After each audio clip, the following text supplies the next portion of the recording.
A single sentence, written in pencil, in a private diary meant for no one else's eyes. I hope we can conceal this. 6 words in the handwriting of one of the most famous generals in American history. Not a battle plan, not a boast, not a line for the newsreels. A confession. The man who wrote them had built his entire reputation on discipline, on the idea that an army without accountability was no army at all. He demanded it from every private under his command. And yet here he was, in the first days of January 1945, hoping that something his own soldiers had done in a snow-covered field in Belgium would simply disappear from the record. This is the story of what led General George S. Patton to write those words. It starts with one of the worst atrocities committed against American soldiers in the entire war. It ends with American soldiers doing something disturbingly similar to men who had already surrendered. And in between sits a private diary entry that Patton never intended anyone to read. If you're new to this channel, this is exactly where we go. Past the statues, past the speeches, into the moments the history books tend to leave out. Subscribe now, because there's a lot more of this waiting for you. To understand what happened next, you have to go back 2 weeks earlier, to a crossroads outside a different Belgian town entirely. A place most people have never heard of, but every veteran of that winter knew by name. On December 17th, 1944, one day into the massive German counteroffensive that would become known as the Battle of the Bulge, a column of American soldiers from the 285th Field Artillery Observation Battalion was moving south near Malmedy, Belgium. Nearly 140 men, in a convoy of roughly 30 vehicles, most of them clerks, drivers, and observers, rather than frontline infantry. They ran straight into the lead elements of a German armored task force, Kampfgruppe Peiper, spearheading the 1st SS Panzer Division's advance toward the Meuse River, part of an offensive built entirely on speed and terror. The Americans had no chance in a stand-up fight. They surrendered. German soldiers disarmed them, gathered them in an open field at a crossroads known locally as Bognes, and left them standing there under guard, hands raised, waiting to be marched to the rear as prisoners of war. Then the machine guns opened up. Survivors who lived through what followed later described dropping into the snow among the bodies of men they'd served with, forcing themselves to stay still while German soldiers walked the field afterward, finishing off anyone who still showed signs of life with a single shot. 84 American soldiers died in that field. A handful who managed to slip away in the chaos ran for miles through the snow, half frozen, before they reached American lines and told their story to anyone who would listen. Within 2 days, it was already front-page news across the United States. An Associated Press reporter named Hal Boyle broke the story, and within hours it had spread through every American unit in the theater, including armies that hadn't yet fired a shot in this particular battle. Soldiers who had never been anywhere near Malmedy repeated the story to each other in foxholes 100 miles away, and each retelling carried the same unspoken question. What happens to us if we're the ones who end up surrendering? Malmedy, it turned out, was not an isolated incident. Investigators would later conclude that Kampfgruppe Peiper's soldiers killed somewhere in the neighborhood of 350 American prisoners and roughly another 100 Belgian civilians over the course of that single month of fighting. Malmedy was simply the largest and the first to reach the newspapers. By the time American troops read about it over their rations, it had already become shorthand across the entire front for what the SS would do to anyone who put their hands up. One of those was Lieutenant General George S. Patton's Third Army, sitting nearly 140 miles to the south, in the middle of its own offensive toward the German border. When word reached Supreme Headquarters that the Germans had broken through in the Ardennes, Eisenhower called a meeting of his senior generals at Verdun on December 19th and asked Patton how quickly he could redirect his army north. Patton told him 2 divisions could attack within 48 hours. To the other officers in the room, it sounded impossible. He had, in fact, already ordered his staff to prepare exactly that plan before anyone had asked him to. In front of reporters, Patton was as confident as ever, telling them, "We'll find him and kick his teeth in." It was exactly the kind of line the public expected from him.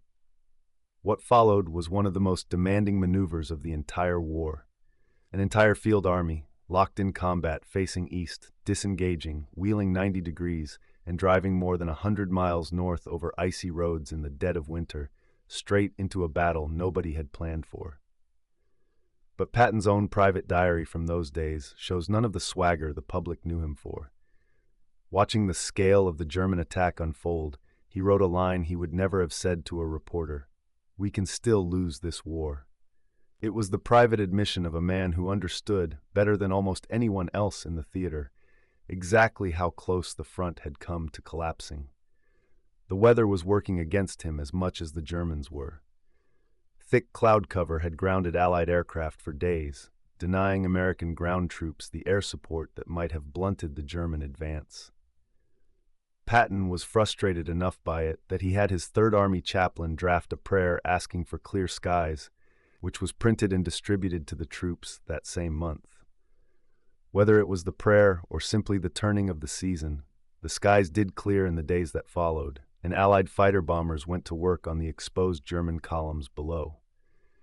By December 26th, spearheads of Patton's Third Army broke through German lines and reached the besieged town of Bastogne, relieving the surrounded 101st Airborne Division after more than a week under siege. Patton himself drove into the town by jeep not long after, passing close enough to German positions to hear the fighting still going on around him. Days later, he personally pinned the Distinguished Service Cross on Brigadier General Anthony McAuliffe, the officer who had famously answered a German surrender demand with a single word: nuts. Patton would later compare the stand at Bastogne to Gettysburg, the highest praise he knew how to give a battle. It should have been the triumphant chapter of the story, and for the men of the 101st, it was. But the fighting around Bastogne was far from finished, and neither, in a much darker sense, was the story that had begun 2 weeks earlier at Malmedy.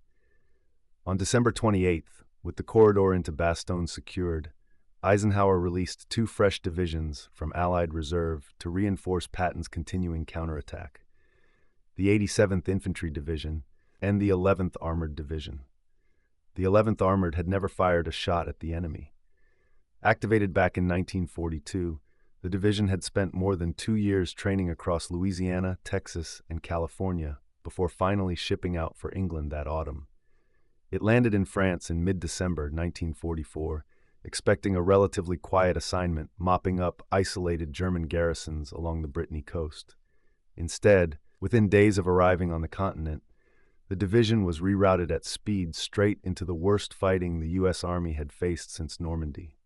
By December 30th, its tanks and infantry were attacking west of Bastogne, pushing through freezing fog and close, chaotic combat around a small farming village named Chenogne.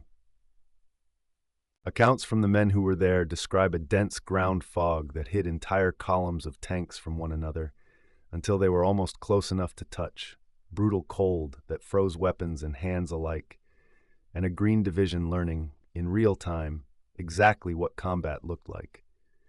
In one engagement near the village, American tank crews sat waiting on the edge of a field, invisible in the fog, until the mist lifted all at once and revealed roughly 30 enemy tanks bearing down on them.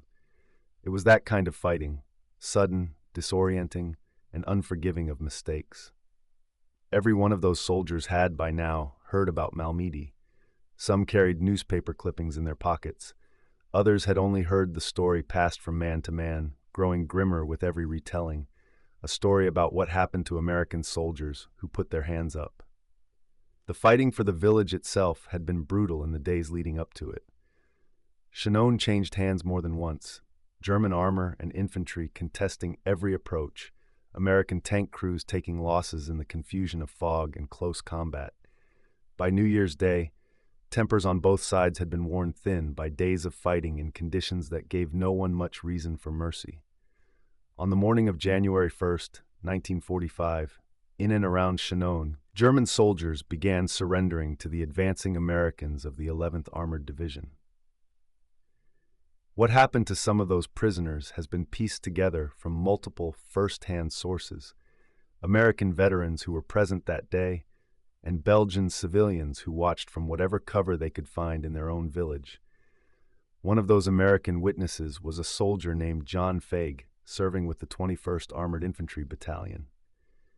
Fagg later described an atmosphere in which orders had circulated that no prisoners were to be taken that day. By his own account, he tried to resist that order, attempting to protect German soldiers who had already surrendered to him, even as men around him did not. Prisoners who had already laid down their weapons, who had already raised their hands, were instead gathered into groups in the open and cut down with machine gun fire. One American soldier who witnessed part of the killing later described watching roughly 70 German prisoners shot down by machine gun fire in a single field near the village. Other estimates from other witnesses put the number closer to 60. The exact figure has never been settled with certainty. What every account agrees on, without exception, is this: these were not men killed in the exchange of combat. They were men who had already surrendered. A Belgian civilian named Roger Marquet survived the fighting around Chenogne as a child. Decades later, he spent years collecting testimony from villagers who had witnessed what happened to the German prisoners that morning. Their accounts, gathered independently, lined up closely with what the American soldiers themselves would eventually admit. Word of what had happened at Chenogne reached General Patton within days. As commander of the Third Army, the 11th Armored Division answered directly to him. This was, after all, the same general who had slapped and berated hospitalized soldiers in Sicily for showing no visible wounds, insisting that discipline and courage were inseparable, that an army fell apart the moment its standards did. He preached accountability constantly to everyone under his command, at every rank. It was one of the defining traits the public knew him for. And yet, faced with proof that his own soldiers had executed men who had already surrendered, Patton did not apply that same standard to himself or to his own army. He did not order a formal investigation. He did not report the incident up his own chain of command. What he did instead was write about it, privately, in the diary he kept for no audience but himself. In that entry, Patton acknowledged plainly that his own soldiers had killed several dozen German prisoners after those men had already surrendered. And then, in his own handwriting, he added the line that would eventually outlive every headline about his tanks, his speeches, and his victories: "I hope we can conceal this." Eisenhower did eventually learn of the killings through other channels and demanded a full investigation. But when Army investigators went looking for answers inside the 11th Armored Division, they found almost no cooperation. According to a later account of that investigation, the response from within the division was blunt and dismissive. "It's too late. The war is over. The units are disbanded." No soldier from the 11th Armored Division was ever formally charged for what happened at Chenogne. No court-martial was ever convened. The men involved went home as decorated veterans of one of the most famous campaigns in American military history, their names never publicly attached to that field outside Chenogne. Set that silence beside what happened to the men responsible for Malmedy. 74 members of the Waffen-SS eventually stood trial in 1946 for the killings at Bogne's Crossroads and the other atrocities carried out by Kampfgruppe Piper during the Bulge. The trial was held at the former Dachau concentration camp, now repurposed as a courtroom for exactly this kind of reckoning. More than half of the defendants, including Piper himself, were sentenced to death. It became one of the most closely watched war crimes trials to come out of the entire European theater, a very public reckoning, under the full glare of international attention, for a very public atrocity. The Americans responsible for Chenogne faced nothing resembling that reckoning. Not a tribunal, not a public reprimand. For decades, the U.S. Army's own official history of the battle stated flatly that there was no evidence American troops had acted on any order to kill their prisoners that day. Historians who have gone back through the wider record since have found that conclusion difficult to accept at face value. At least one American infantry regiment fighting in the same battle, the 328th, is known to have issued written orders in that period, instructing its own men that SS troops and paratroopers were to be shot on sight rather than taken prisoner. Whether that same mentality reached the 11th Armored directly at Chenogne remains debated among historians to this day, but it shows how widespread the appetite for vengeance had become in the days after Malmedy. And Chenogne was not the first time Patton's name had come up in connection with the killing of prisoners. More than a year earlier, during the invasion of Sicily in July 1943, soldiers under Patton's 7th Army had killed dozens of Italian and German prisoners at a place called Biscari. 2 American soldiers were eventually tried for those killings. One officer was acquitted outright, after his defense successfully argued that he had simply been following the spirit of orders that originated with Patton himself, discouraging his men from slowing their advance to deal with prisoners. Patton was investigated over his own role in that atmosphere. He was never charged. By the time Chenogne happened, in other words, this was not an isolated lapse in judgment from a single Green Division on its worst day. It was, for Patton, already a familiar pattern. Soldiers, under his command, killing men who had surrendered, and a private diary standing in for any public accounting of it. And it wasn't unique to his army either. The historian Stephen Ambrose, who spent decades interviewing American combat veterans of the war, later estimated that roughly a third of the more than 1,000 men he spoke with admitted to witnessing the killing of German prisoners at some point in their service. Most of those killings were never written down anywhere. Chenogne is simply one of the rare cases where enough witnesses on both sides of the front left behind enough of a paper trail for historians to reconstruct exactly what happened, and enough of a paper trail to catch a general's own private words about wanting it buried. This isn't a story with a clean moral sitting at the end of it, waiting to be collected. It isn't a story where the good guys are simply good, and the villains simply villains. Men who had watched their friends gunned down at Malmedy went on, weeks later, to gun down men who had already surrendered. That doesn't excuse what happened at Chenogne. It doesn't make the prisoners in that field any less dead, or their families back in Germany any less owed the truth of how their sons and husbands actually died. But it does explain, in the plainest terms possible, how ordinary soldiers no different from millions of others who served honorably and came home to raise families and live quiet lives, end up doing something they would never have believed themselves capable of, 3 weeks earlier, before the war showed them otherwise. It's a story about what total war does to the line between justice and vengeance, one field of dead men at a time. And at the center of it is a general who, when he had the chance to hold his own soldiers accountable, chose instead to protect them, and then privately admitted, in ink only he was ever meant to read, that he knew exactly what he was doing. General George S. Patton died in December of 1945, less than a year after writing those words, in a car accident in post-war Germany. His diaries would not become fully public for years afterward. For decades, Chenogne remained little more than a footnote, a story known mainly to the historians willing to dig through the archives, and to the handful of Belgian villagers who never stopped talking about what they had seen happen in that field. Somewhere in Belgium, there are still descendants of the men who died at Chenogne who know almost nothing about how their relatives actually died, only that they never came home from the war. And somewhere in the American record, buried in a private diary, is the only honest account anyone in a position of authority ever wrote down. It would take investigative journalists, decades later, digging back through declassified files, veterans' testimony, and Patton's own diary, to put the full picture of Chenogne back together for the public. Piece by piece, the same story that villagers in a small Belgian farming community had never stopped telling their own children finally reached an American audience, long after every soldier involved had died, and long after any court could have held them to account. Patton never mentioned Chenogne in his own memoirs. He never brought it up with the reporters who chronicled nearly everything else he did. The only monument he ever built for what happened there was 6 words in a private notebook, written by a man who understood exactly what he was hiding and chose to hide it anyway. If this story moved you, there's more history like it waiting here every week, the parts that never quite make it into the textbooks. Subscribe, tap that bell, and we'll see you in the next one.